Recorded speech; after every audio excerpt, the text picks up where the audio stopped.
ఆపదని ఈశ్వరుడు ఒక్కడే గట్టెక్కించగలడు సుమా. ఆపదని గట్టెక్కించవలసి వస్తే భగవంతుడు చూసేదేది అంటే నువ్వు ఎంత పవిత్రంగా బతికావు. నువ్వు ఇతరులకు హాని చెయ్యగలిగి ఉండి కూడా చెయ్యకుండా నిన్ను నువ్వు నిభాయించుకున్న సందర్భాలేవి.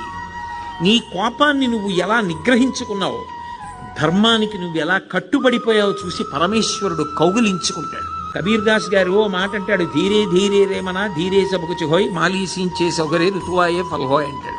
ఇవాళ విత్తనాలు పెట్టి నేను బిందెలు నీళ్లు పోస్తే జామ చెట్టు వచ్చి కాయలు కాస్తుందా? ఇవాళ విత్తనం పెట్టి కొద్ది కొద్దిగా నీళ్లు పోస్తే ఒక 5 ఏళ్ల తర్వాత చెట్టే విరగ కాస్తుంది. ధర్మాన్ని నమ్ముకున్నవాడు పాడవడు.